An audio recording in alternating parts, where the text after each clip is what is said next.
A fine morning to you, Patriots. Good morning. Welcome to the 373rd consecutive Friday meeting of the East Valley Red Friday Patriots. We're glad to have all of you folks join us today. Great to see all those smiling faces out there as we're gathered to send a shout out to America's deployed warfighters. Headquarters Company, 2nd Battalion, 27th Infantry Regiment, globally known as the Wolfhounds, are currently stationed at Schofield Barracks, Hawaii. They're assigned to the 3rd Brigade Combat Team, 25th Infantry Division. Please stand and join the Wolfhounds in honoring our country with the national anthem.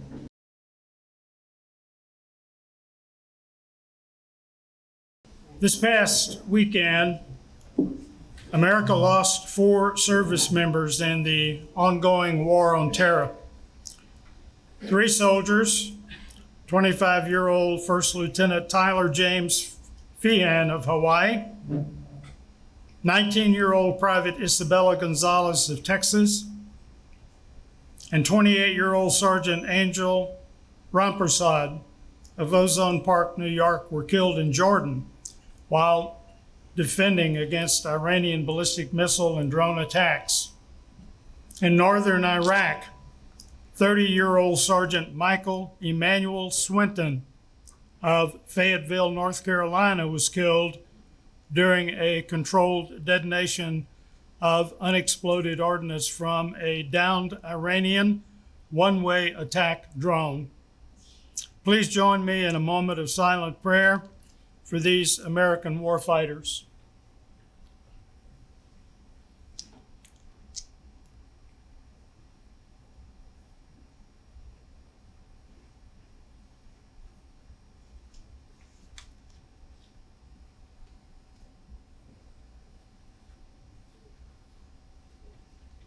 Thank you. God bless these soldiers and may they rest in peace. Folks, it is with heavy heart that I announce the passing of one of our cherished Red Friday members, Chuck Heineman. Chuck was a dedicated Red Friday member who passed away peacefully last Friday morning at age 83. Chuck's wife, Inez, and family, unfortunately, are not with us this morning, but I'm sure that you will see them back in our home very, very shortly. By early January 1967, Chuck had already completed 2.5 years of college, followed by a stint with the Peace Corps in Puerto Rico before being called into service by his local draft board at age 24. In March of '67, Chuck landed in Saigon, and he was assigned to the 3rd Battalion, 47th Infantry Regiment, 9th Infantry Division's base camp at Dong Tam, located in the Mekong Delta region of South Vietnam. The 3rd of the 47th was assigned to alternate every 3 months with the 2nd Battalion, 47th Mobile Riverine Force of the Brownwater Navy. That particular force patrolled the Mekong and its shores.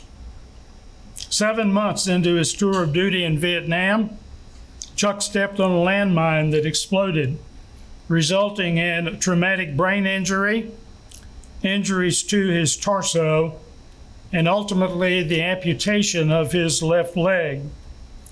Following a lengthy and rigorous rehab for his extensive injuries, Chuck was medically retired in 1969. He earned a VA disability compensation. So very little for someone who sacrificed so very much while in service to our country. Chuck was the first to say that his Vietnam experience did not destroy, deter, or defeat him. nor did it define who he was. It only strengthened him. Following his military service, Chuck worked for 30 years at Boeing in Washington State, and he adamantly stated that he had a good life. He and Inez had been married 49 years. They had 3 wonderful children, 14 grandchildren, 2 great-grandchildren. Let's take a moment and view a brief video about our friend, Chuck Heineman.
Today, we have as our speaker an individual who, with his lovely wife, Margaret, has graced our hall for some time now. Patrick McNeil is a U.S. Navy retiree who began his Navy journey in 1978 at Recruit Training Command, San Diego, California. Patrick spent his first 5 years of naval service as a photographer's mate. And after a few humbling and ultimately redirecting attempts at advancement, Patrick made a lateral conversion to intelligence specialist in 1983, where he truly hit his stride. That pivot proved transformative, culminating in his retirement in October 2004 as Command Master Chief E9, Navy Element, Joint Intelligence Center, Pacific, Pearl Harbor, Hawaii, capping a remarkable 27-year career. Since hanging up the uniform, Pat has channeled that dedication into leadership development and executive coaching across a variety of industries. He currently serves as Chief Operating Officer for the Center for Leadership Capacity, where he helps individuals and organizations grow their capacity to increase productivity, revenue, and leadership. Pat holds a master's degree in organizational development and leadership, and in his spare time, Pat volunteers with several veteran-focused organizations with particular commitment to the Southwest veterans community and their work in veteran suicide prevention. Pat is a proud North Dakotan who hails from Dickinson, North Dakota. He and his wife, Margaret, who is originally from Australia, have built a life and family together across 39 years of marriage. Margaret, thanks for supporting this fine gentleman for those 39 years. By the way, their son, Sean, continues the family tradition of service, currently serving as a lieutenant commander in the United States Navy. As one might expect of a Navy careerist, Pat had many duty assignments, including Fleet Intelligence Support Center, Western Pacific, Kubai Point, Republic of the Philippines, U.S. Defense Attaché Office, Australia, U.S. Southern Command, Balboa Heights, Panama, during Operation Just Cause, Cruiser Destroyer Group 12, Mayport, Florida, Operation Desert Shield, Desert Storm, Joint Intelligence Center Pacific, Pearl Harbor, Hawaii, SEAL Team 5, Coronado, California, Commander 5th Fleet, Manama, Bahrain, Joint Intelligence Center Pacific, Pearl Harbor, Hawaii, just to name a few. Today, Pat is here to familiarize you with the program he is quite passionate about, that being Southwest Veterans Community, which centers around the Southwest Veterans Chamber of Commerce, which operates the Southwest Veterans Foundation. Based locally, this network's mission is to improve business opportunities and enhance the economic environment of veterans, veteran-owned and veteran-supported business in the southwestern United States. Ladies and gentlemen, please welcome Command Master Chief Retired Pat McNeil. Good morning, Red Shirt Patriots. And thank you, Dick, for that marvelous introduction. You actually enhanced it a little bit, so I thank you for that. So one thing that short bio really didn't talk about was after I retired from the Navy, our family moved to Australia for a period of time because I figured if Margaret tracked me around for 17 years, we could at least go back and spend time in Australia. And we went back for the right reasons, and they sort of didn't eventuate. And in 2015, we wound up coming home. And it was during that time that I discovered two organizations that really had a profound effect on me. And that was the Southwest Veterans Community, which, as Dick mentioned, is comprised of the Chamber of Commerce and the Southwest Veterans Foundation. And that's kind of really where my story begins. They gave me moving parts. So, I don't remember who the person was who said, you need to really research and check out the Chamber of Commerce. But I owe that person a beer. Put your hand down, Hank. It wasn't you.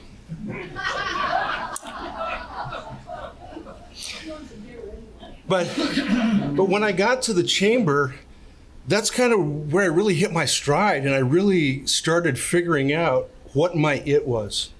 The military does a real good job of telling us what to do, when to do it, why to do it, and how to do it. They just don't do a real good job of telling us what it is that we're doing. And so in that transition process, I really struggled with what my it was. And when I found the Chamber and going back to a community of giving and sharing and camaraderie, I started to figure out what my it was and where my path was going to go and where that journey was really going to lead me. So the Chamber of Commerce is a nonprofit organization. It is a 501(c), and its mission is straightforward: to improve business opportunities and strengthen the economic environment for veterans, veteran-owned business, and veteran-supportive business. That's how it reads in the bylaws, but we actually call them patriot businesses. And we do that across the valley. In practice, that means that we have a real network for, I learned this word yesterday, veteranpreneurs, business owners, and corporate professionals that focus specifically on bringing veteran business and veterans into their organization to help them grow and move forward. It also means that we have a business directory where a veteran-owned plumbing company or a veteran-owned law firm or a veteran-owned coffee roaster doesn't get lost in the minutia of everything else that's going on out there. We have a place to go where we can actually help and support them rather than going to an outside source. And it's also a place where we support events where a handshake can lead to a contract, can lead to somebody making payroll. And we do that quite often throughout the chamber. Now, we run the chamber a little differently than most chambers of commerces. So if any of you have gone to a chamber of commerce, they usually hold a meeting once a month. We have a meeting every Tuesday somewhere in the valley. So the first Tuesday of the month is held in Chandler in the East Valley. The second Tuesday of the month is held in North Phoenix. The third Tuesday of the month is a bit of a stretch, especially for us East Valley folks. It's a breakfast meetup in surprise. So it makes it really hard to get there. But the fourth Tuesday is what I call the Gold Nugget. And that's held at a place in Scottsdale called Maggiano's Little Italy. Because us folks from the East Valley either can't get to the north or we don't have a passport to cross the line. And our veteran colleagues from the north have a hard time coming to the East Valley. But that central focus in Scottsdale seems to be a spot where everybody can come together, a really good mutual place. And it is the place where we get the most members' attendance. I go to the one in the East Valley and we'll get maybe 15 to 20 people at a meeting. I go to the one in Scottsdale and we're looking at 60 to 70. It's really a great place to network, and now you get to see what's going on in the north side and where might there be some opportunities, and the veterans from the north get to hear about the east side to see if there may be opportunity down there. Now, although the chamber is traditionally run as a platform to develop business, what we discovered a couple of years ago was we would start to get one or two veterans showing up at our meetings. And in the chamber, every organization or every person there gets to give their 30-second commercial of who they are, who their company is. And when we get to these veterans, they would stand up and they would go, you know, I don't have a business, but I'm here because it feels good. And I'm here because I'm with veterans and I can relate to that. So 3 years ago, we restructured our bylaws and we made some adjustments and we created a new category of membership for an individual to join with the hope that the individual would help us out, perhaps sit on a committee or represent us at a community function, something along those lines. Now, let me be clear, we hope that that happens. That is not a requirement for membership. Our requirement is to have them to be there, to have a place for them to come and to feel good and to connect with community. Now, in the chamber, the thing that really caught my eye was this fact that the funds that are raised by the chamber actually fuel the engine for the foundation. It doesn't just keep the lights on, probably because we don't have a brick and mortar building that we actually reside in, but that's not the point. We do have some minimal costs that we have to take care of, like paying for our website and our accountant and a few of those overhead things. Everything else from the dues and the fees that are raised by the chamber filters straight into the foundation, and they're used for things like scholarships and grants, and of course our veteran suicide prevention program.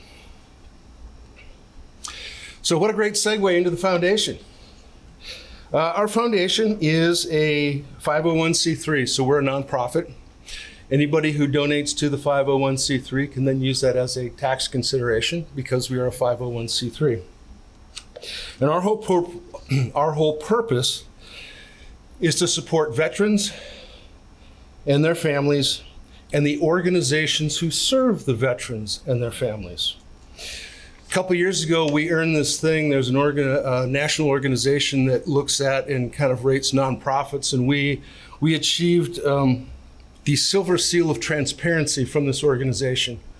So what does that mean? That means that anybody at any time can come in and look at our books and take a look at what we're doing and how we're operating, because we believe that trust builds a better relationship, and it also lets people know that the work that we're doing is actually honest and straightforward. The foundation operates on 2 funding streams.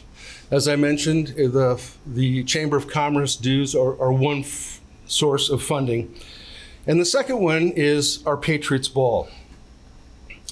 Now, the money raised from these 2 organizations that go into our coffers go to support 4 programs that the foundation works on. Whoop, hang on, go back. How did I get ahead of that? Okay, I'm gonna go back in. So let me go into our programs. Our first program is our scholarship program. Any veteran in here who went to school after they did their service will tell you the GI Bill does not pay for everything. And so we give out 2 scholarships. We run 2 open seasons for scholarship every year for qualified veterans. And it helps pay for those things that are really important. The scholarship goes directly to the veteran to use how they see fit. It can be used for tuition. It can be used for books. It can be used for tools. Yes, I said tools, because we have veterans that are going to certified, those guys, trade schools. That's the one. Thank you. Certified trade schools, well, to get certified as a mechanic or in whatever field, they don't give you the tools to work with. If you're going to medical school, they don't give you the stethoscope or the scrubs or any of those devices that you may need as a tool to do your job. And then there's the almighty technology that's ever changing. And so they can use that scholarship for whatever they need to help them get through. There's no, the scholarships go to certified veterans, which means they have to be registered in an accredited university, or it can go to National Guard or Reserve that are active. It can also go to a spouse or a family member of a service member who was killed in action or is 100% disabled. So we can filter that down to family members. Our second program is called the Community Giving Program. So every quarter, members of our Chamber of Commerce will nominate a local nonprofit that supports veteran programming. And we then present that organization with a check to help them continue the cause that they're doing. Some of the things that they help out with might be housing, might be transportation, could be food, could be a myriad of things that this nonprofit is doing to help our veteran community. And so we help them by giving back. Some of the organizations that are members of our chamber that have helped us, that we have helped out, are Helping Hands for Freedom. That helps Gold Star families that are struggling. Manna House, which I'm sure most of you have heard about, for Veterans Home downtown. And of course, US Vets. Our third program, I like this one. Our third program is called the Veterans Support Grant Program. So this is a smaller grant, usually between $200 and $2,000, that goes to a member organization doing the essential boots on the ground work. So it's not the kind of work that gets front page news or anything like that. It's an organization like, say, I don't know, a nonprofit that maybe puts wreaths on headstones during the holidays. We make a small donation or grant to them so that they can get the wreaths. Or and this is just a thought, an American Legion post that has a annual fundraising that just might happen to be a golf tournament or a bowling tournament, we might be inclined to buy a foursome or to sponsor a hole. So by giving back to these other organizations to help them thrive, we can see the greater good in the collaboration of veteran organizations across the valley.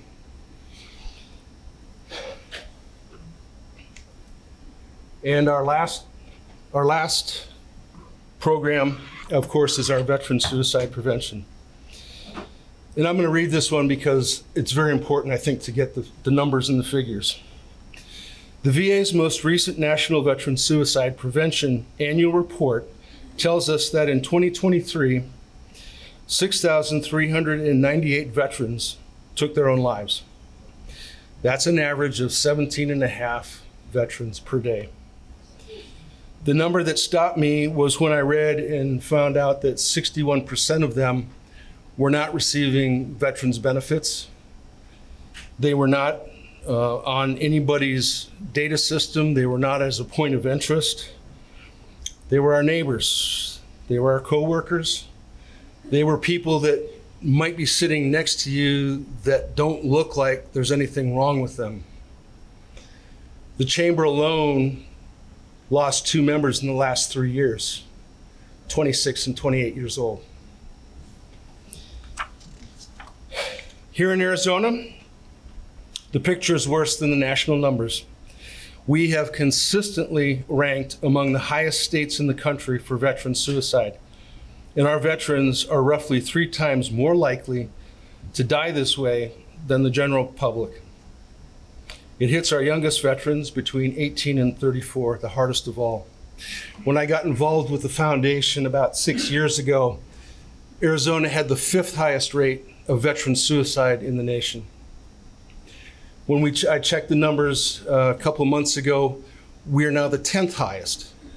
So I know that what we're doing is not all accredited to us. There are several organizations out there, but I hope that what we're doing does have a profound effect and has added to the fact that we're going down instead of up in the numbers.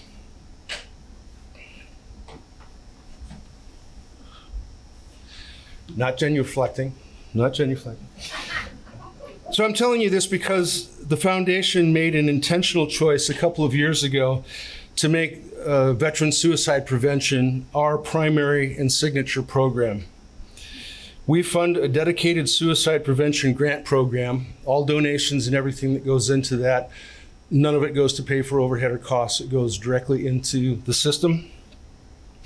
And we award grants quarterly to organizations that provide what I call complementary treatment for PTS and TBI. Organizations like the Arizona Hyperbaric Chamber, places like Wildcat Ranch, who provides equine therapy for veterans, places like Deep Sea Valkyries, and there's a myriad of other ones out there that have a proven track record, that have data that shows that what they do works, but it's not covered by insurance and it's not covered by the VA. When one of these organizations says, hey, I've got a veteran, but he can't or she can't afford to go through the process, we take a look at what the costs are going to be and usually write them a check to cover the costs so it does not cost the veteran a penny to get the treatment that they need.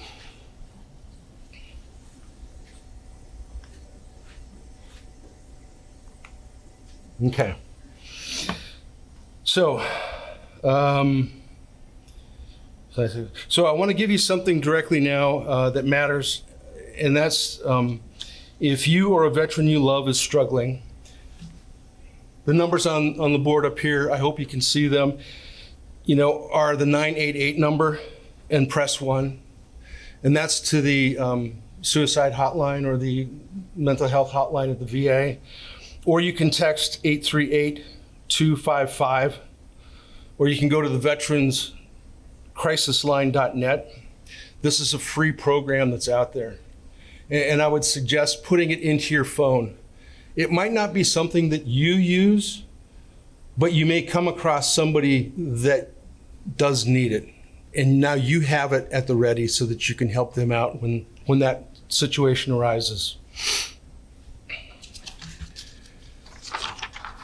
And that's the foundation. 4 programs, 1 purpose, and all of it depends on what happens next. And that's the Patriots Ball. I mentioned earlier that the Patriots Ball is one of our primary functions that actually funds and runs all the programming that we do. And so everything I've described, the scholarships, the grants, the suicide prevention work, none of this gets done on good intentions. It runs on this event, the Patriots Ball. And it's not a party to throw and happen to raise money. It is a dedicated event for fundraising so that we can get the funds that we need to help the veterans in need. So I want to say this plainly, that we cannot do this without the help of organizations like you and like the Southwest Veterans and other American Legions and veteran-centric organizations. We can't do it without you. Not the chamber, not the foundation, and not the committee that spent the last 7 months, I guess now, putting everything together for what's going to be another great ball this year. Some of you in the room, I know most of you have heard of the ball. Some of you have actually attended the ball, and we thank you for that and hope that we're going to see you there again this year. But there are 3 ways that you can help as an individual or as an organization. And that's through sponsorship, through ticket sales, and by donating something for our silent auction.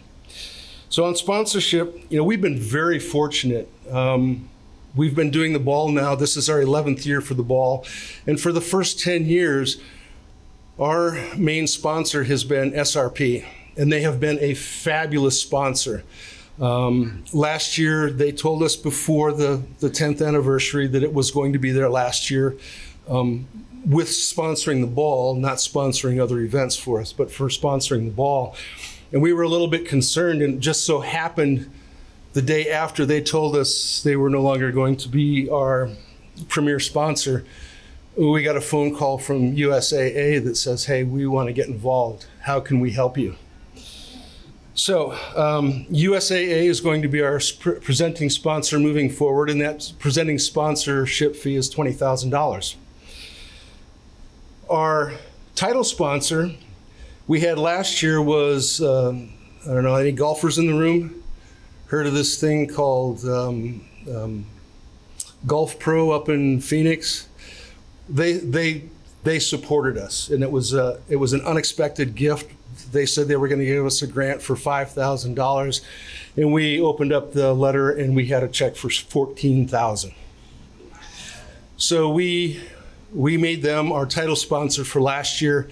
They are not going to come back this year, but there's this group up in Peoria called the Sons of the American Revolution Squadron 126. They gave us a check for $14,000, and they are going to be our title sponsor for this year. And so we appreciate that. So now I know you're all sitting there thinking, well, hell, Pat, how can we match that? You're not, and we're not asking you to. What I'd like to talk about are what I consider the 2 most important sponsorships that we have out there. And that's the supporting sponsor and supporting sponsor plus. So for $250, anybody can sponsor a veteran plus one who can't afford to go to the ball but would like to go and be recognized. And that's huge. That's huge. That's what allows us to get veterans in to be recognized each year. And $250 in most cases is not a lot of money. Now, if you'd like to go to the ball and bring a veteran with you, the supporting sponsor plus is $500. That gets you 4 tickets, 2 for you and 2 for the veteran plus 1. Now, we're doing something a little bit different this year. For those that actually purchase a supporting sponsor or supporting sponsor plus, your name is going into a drawing. Supporting sponsor plus gets 2 names in the drawing. And on the night at the ball, we're going to draw a name out of a hat and present a $1,000 cash presentation to whoever that winning person is. It does not have to be present to win. I argued that with Tom. I said we need to make sure people show up on the night, but he wasn't with that. The second area is the ticket sales. When I first attended the ball in 2021, we had 225 attendees. And we made enough money to cover the costs and put a little bit of money into our coffers. The next year I got on the foundation, and I'm not saying it was strictly me, but our numbers increased by 20% every year after. Last year we had 647 people at Hilton Tapatio, and our revenue for the night after everything was done was $85,000 that we can now put towards our programs, most of it going to suicide prevention, some of it to the scholarships and the other grant programs that we have out there. Our goal this year is to stress test the fire code. That room holds 725 people. Now that means we have to kind of readjust some of the other things that we do on the night, but I think it's well worth it. And so our goal is to have 725 people and to break last year's record, because we feel that the money that we're raising on the night is going to a valid cause. So purchasing a ticket, certainly if you can afford a ticket, we would love you to buy a ticket. But I want to be clear, we do not want a veteran to miss out on this event if they want to be there to be recognized. So do not let that stop you. If you would like to come to the ball, you cannot afford a ticket, you would like to bring your guest, please see me afterwards. We've got a sign-up sheet, and that's why the supporting sponsor and supporting sponsor plus is so important for us, because that helps us bring those veterans to the ball, to help them to be recognized. So I wanted to make sure about that. And then on the silent auction, if you, your business, or somebody you know has a product or a service or something that you feel we might be able to put up and get a bid on, we're looking for donations for our auction. Our silent auction runs from the Saturday before the ball, so it'll start on October 10th, and it runs online until the actual event starts at about 7 p.m. on the Saturday. We will have all the auction items laid out on a table. You can see things, you can vote on those, you can make bids on those right up until the event starts. And then at the end of the night, you get to take those items home. No, please take those items home. We had a lot of them that we had to bring back, and we don't have a lot of storage, but so you get an opportunity to see those. Our goal is to have 100 items. At the moment, we have 60. So we're well on our way to getting some items. We have everything from Caribbean excursions for 7 days for 9 people. We have art that is done by veterans that we're using art as a form of getting their health back, in a form of reconciliation. And we have a lot of other neat things, a lot of baskets. Apparently, the group that we have now in Power is pretty much a bunch of winos. So we've got quite a few different baskets with wine. We've got a basket of wine from around the world. We've got a basket, an Italian basket that's going to have 1 or 2 wines from Italy. We put together an Arizona basket. We've got a basket for coffee. We've got a date night basket. So we've got all these things that we put together and put out there on the night. So even if you're not going to the ball, you can still get onto the auction, make a bid, and you can contribute in that way as well. So please, if you have something that you think might be of value that we could add to the auction, please grab me, reach out to me afterwards. Let's have a conversation. So one more thing that we're doing this year, it's something a little bit different and something that we as a foundation are really proud of. This year is the 251st anniversary of veterans. So if you do the math, Concord and Lexington happened the year before we signed the Declaration of Independence.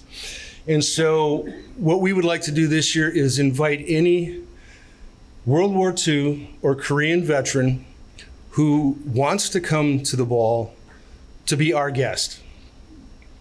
So if you know a Korean War era veteran or a World War II vet, we've got 3 that are in the triple digits that are already signed up.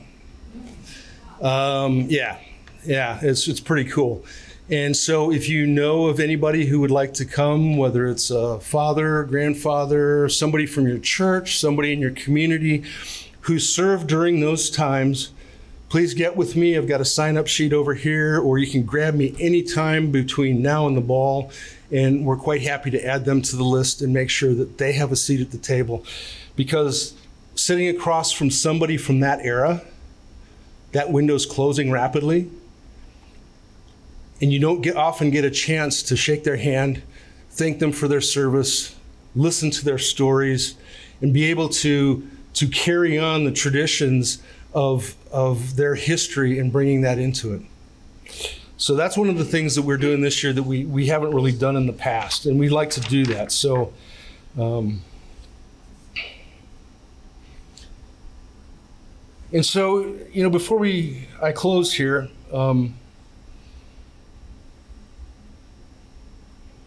I'd like to wrap everything up in one breath.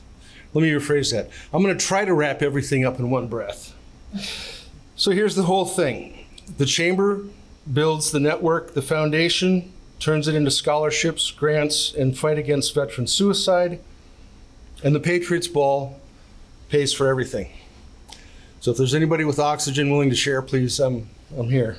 And that's really the gist of it. It's really a circle that goes around, and we support each other. And we not only support each other within the veteran community, Southwest Veterans community, but our goal isn't to dominate or to become a go-to. Our philosophy is we want to be the conduit. We want to know other organizations that are out there. So when people come to us and say, hey, I got a challenge, where do I go? I can send them over to Richard for whatever Richard's doing. And so that's where we are, and that's what we do. Again, so buy a table, buy a ticket, make a donation, get a supporting sponsor, a supporting sponsor plus. Any little bit that you do can help. And if for some reason you can't go, you can't provide any of the other things or sponsor or anything, if you had $10 and wanted to throw it in the foundation's fund, every little bit helps. We'll take those as well. So, we served together once in some way, shape, or form. So let's try and serve together now. Let's try to bring this together. We want to lower that number for veteran suicide prevention in the state of Arizona. And that's kind of our goal moving forward. So there's a couple pictures up there. You might recognize a few people.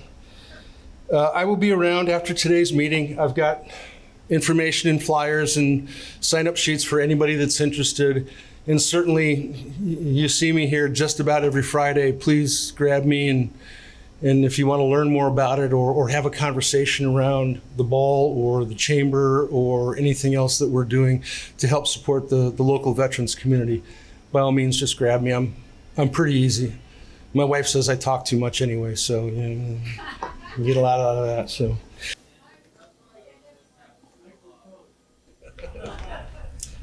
We hereby extol and commend Patrick McNeil for his honorable military service, championing veteran support initiatives, and support of the East Valley Red Friday Patriots.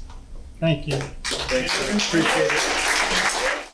I will tell you that Karen Confederik and her husband Ted and Hank and I, along with one other of our Red members who's not here today, and his wife did attend the ball last year. It was an extraordinary experience. We were able to meet some absolutely phenomenal folks there, and for the meal alone, it was well worth the ticket price. But it was a fabulous event, and I would strongly encourage you to make full consideration of it. This coming Monday, July 27, America will commemorate National Korean War Veterans Armistice Day. That is commemorated each year. on July 27. And this observance recognizes the 6.8 million men and women veterans of the Korean War era who served our nation worldwide during that era, and those who made the ultimate sacrifice. This year will mark the 73rd anniversary of the Korean War armistice. I know that we have more than a dozen Korean War era veterans within our Red Friday group, most of whom are typically here during the winter months. But I would like to ask if we have a Korean War era veteran who served between June 25, 1950 to January 31, 1955. Please stand.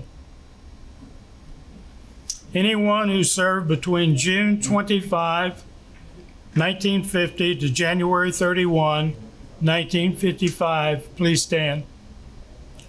Ken, we want to take this opportunity to present you with a memento of our appreciation for your service to this country during that tumultuous period. And Ted is there to pin you. Thank you, Ken. Thank you for your service, sir.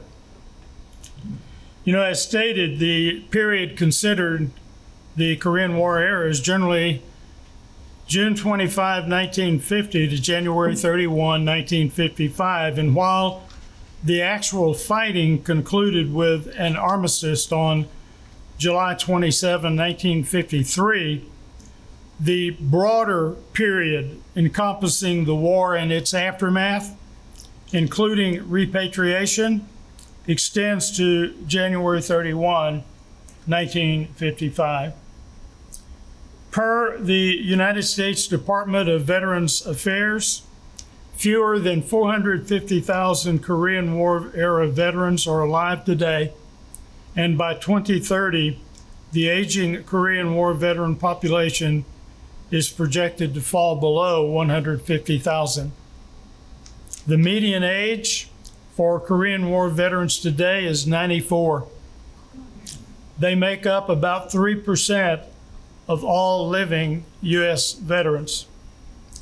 As we reflect back on that conflict, the Korean War began on June 25, 1950, when 75,000 soldiers from the North Korean People's Army poured across the 38th parallel, the boundary between the Soviet-backed Democratic People's Republic of Korea to the north and the pro-Western Republic of Korea to the south. The Soviet Union's involvement was kept largely covert to avoid a direct military confrontation with the United States. Soviet pilots secretly flew MiG-15 fighter jets, often painted with North Korean or Chinese markings, to combat United Nations forces. And when South Korea, backed by the Soviet Union, invaded democratic South Korea, when North Korea invaded South Korea, the U.S. promptly deployed troops to support South Korea during this devastating war of attrition. It was a war where both sides fought to wear down the enemy and gain complete control over a very small territory. Only a few months later, in October 1950, China entered the Korean War, deploying the People's Volunteer Army to prevent the collapse of North Korea and protect its own borders from advancing United Nations forces. And this massive military intervention pushed United Nations troops back to the 38th parallel, ultimately resulting in a stalemate. After 3 years, an armistice or a truce was signed to stop the fighting, and the region has remained divided to this very day. The signed armistice established a complete ceasefire of all hostilities in Korea by all armed forces. That ceasefire was to be enforced by the commanders of both sides. The armistice is, however, only a ceasefire of military forces rather than an agreement between governments to normalize relationships. That armistice established the Korean Demilitarized Zone, that border between the two nations. That armistice enforced a ceasefire, and that armistice finalized the return of prisoners of war. The fighting resulted in 36,574 in-theater casualties for the United States. More than 103,000 service members were wounded in action. And per the Department of War, as of to date, there are still 7,361 individuals whose fate in the Korean War remains unaccounted for. The war claimed the lives of millions of Korean soldiers and civilians on both sides, hundreds of thousands of Chinese soldiers. North Korea and China had approximately 1.2 million combined military deaths. South Korea had approximately 200,000 military deaths. Civilian deaths in the Korean War were exceptionally high, with an estimated 3 million lives. Roughly 10% of Korea's pre-war population. This loss of life was due to intense carpet bombing, mass political executions, and the highly fluid, destructive nature of ground combat sweeping back and forth across the peninsula. As you might imagine, there were no safe havens. As the front lines shifted rapidly, millions of civilians were displaced. Refugees attempting to flee the violence were often caught in the crossfire. The Korean War, yes, thwarted the expansion of communism in Asia, at least for a while. It advanced the battlefield treatment of the wounded, and it saw the desegregation of the army.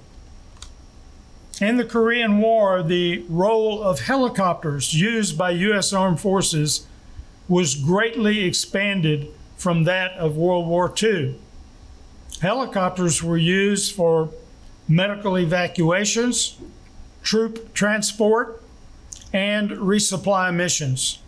They also played a role in reconnaissance, search and rescue, and even some limited direct combat support roles.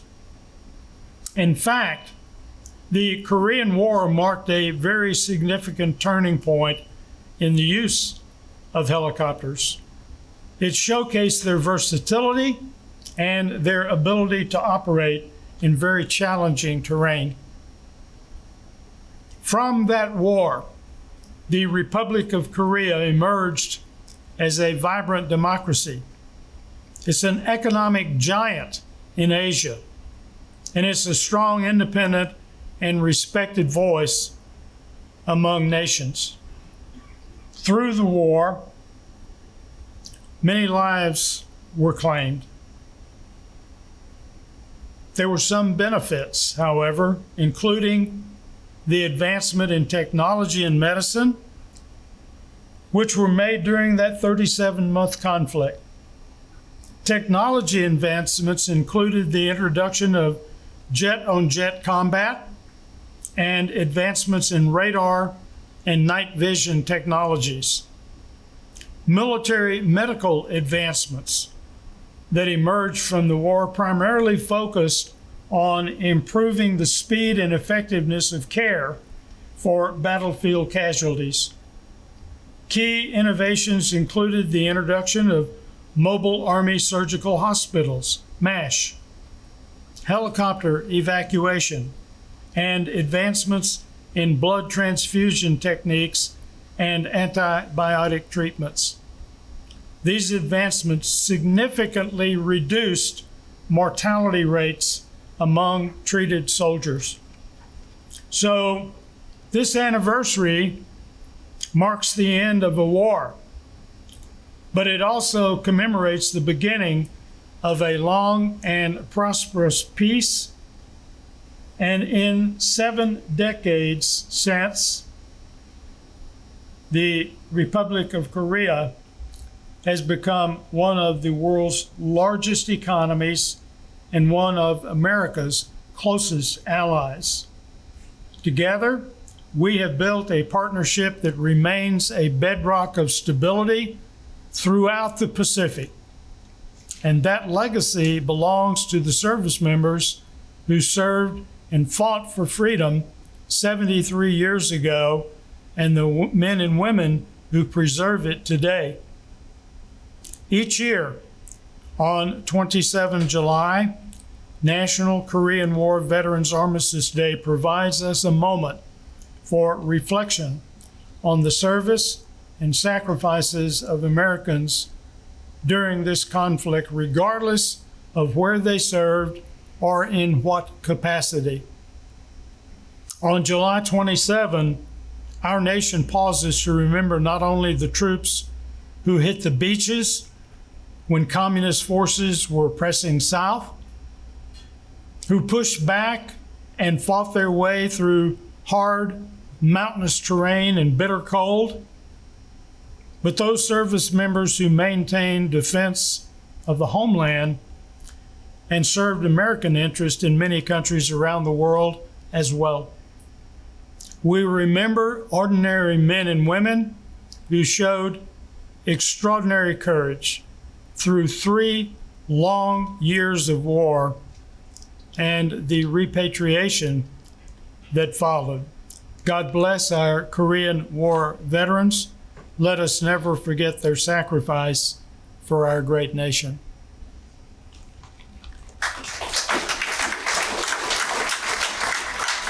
I do have a couple of announcements. Some are repetitive, but as reminders.